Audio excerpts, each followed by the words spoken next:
Hey guys, welcome to Essential Cycling. Just wanted to go over a couple of my recent updates and changes I've made to my Wabi Classic to just keep it interesting. I was getting a little bit bored with it and I wasn't riding it as much. So let's start at the most obvious place, that'd be the top. I put this black camouflage lizard skins bar tape on it. Had it for a while. I think it looks pretty nice with the dark blue frame.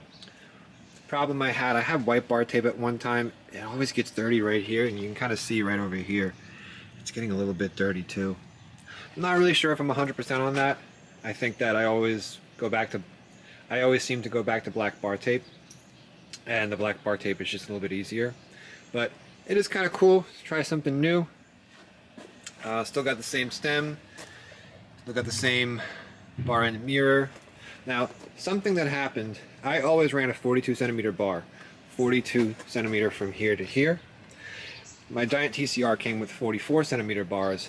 I didn't like it at first, I wanted to change it, but after I got used to it, I actually liked having the slightly wider bar. I felt like it gave me more leverage when I was standing and swinging the bike back and forth when sprinting or climbing. So I ended up getting a 44 centimeter bar, and I liked it on this bike better. I had since gone back to a 42, didn't like it, felt too cramped. Now I'm back at a 44. So let that be a lesson. Try new things, you may like it. At first I said, no, I don't want 44 in my new Giant TCR. I want 42. 44 all day for me now. Other updates, I showed you guys, put a new chain on, still running the flat pedals. Brooks saddle, no complaints here. I am running the Ultegra dual pivot brakes. I can only run 28mm tires, but I really like the braking power. Stopping power of these things are great. It just feels nice and luxurious when you squeeze it. It almost feels as nice as hydraulic disc brakes. I've also got the Salmon Cool Stop pads. Rode this bike in the rain. Aside from the fact that it got all dirty from the brake dust from the aluminum rims, the bike performed just fine. Got the lightweight sub 15s on right now, and if you guys have a keen eye, I don't know if you see it, you probably see it now, but I did turn this bike into a single speed. Now, I always was one of those people that said, no, either fixed gear or give me multiple gears. If I'm going to coast, I don't want to be on a single speed. I had since purchased a White Industries freewheel, and if you guys could actually see, it is a dual freewheel, so I can run it as a 17 tooth or a 19 tooth. 17 tooth I think has been working really good for me so far. I'm still running a 46 tooth chain ring. I wanted to change it to a 48, but they don't have a 48 in stock, and I think going up to a 50 tooth, don't really want to do that right now. But surprisingly, I've been having a lot of fun riding it single speed, to the point where when I put it on fixed gear, I don't want to ride fixed gear anymore. And just make the bike more versatile. It just makes the bike more fun. And if you go on Wabi's website or read any reviews on Wabi, people will go on and on about the ride quality and how nice the bike feels. I never felt that because I was always so busy trying to keep up with the bike. You know, going downhill, you have to pedal faster because you can't coast when it's fixed gear. And also, you really can't, corner that well too, because if you corner, you really can't position your legs wherever you want. So if you corner too much and the pedal stroke is just going to keep pedaling, if you lean it in too much, you're going to hit the bottom. So cornering, I always had to go considerably slower than on a geared bike or on a bike that you can coast, kind of like this one. So I've been having a lot of fun with. I also started off with an 18 tooth White Industries freewheel. I bought this one a long time ago, like a few months ago. I liked it so much, I decided to get a 17 tooth for my Go Fast wheels. These are more like my normal training wheels, I guess you'd call them, beater wheels. I rode these wheels in the rain.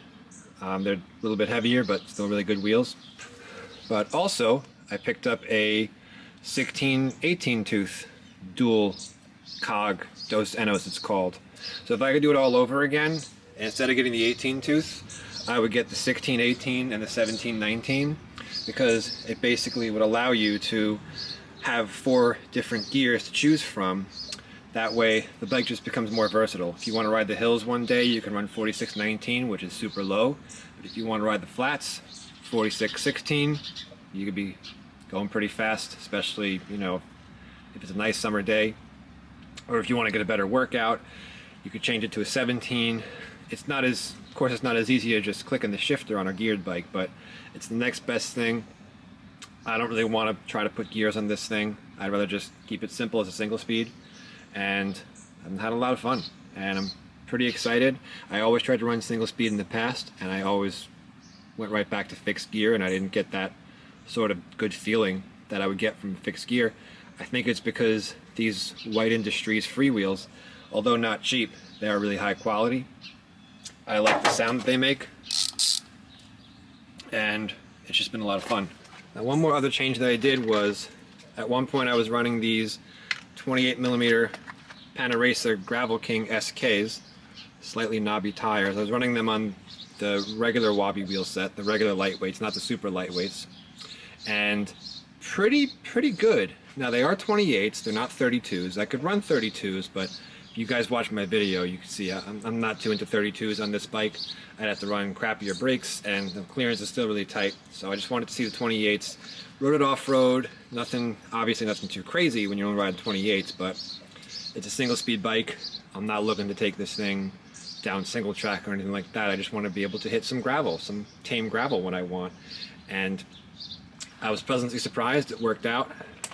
But most of the time I'm on the road on this bike anyway, so I decided if I'm taking it out in the rain, I just wanted to put the gator skins back on, run it at a lower pressure, and gator skins are just going to be a little bit faster, a little bit easier, constantly on the road. So there you have it, guys. Those are my updates.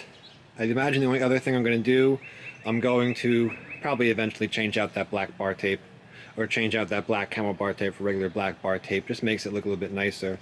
I was thinking about actually putting black bottle cages on here and then getting bar tape that was this color on the bike. I think that would look pretty cool, but again, it always get dirty, so I think black is just going to be a little bit easier from a functional standpoint.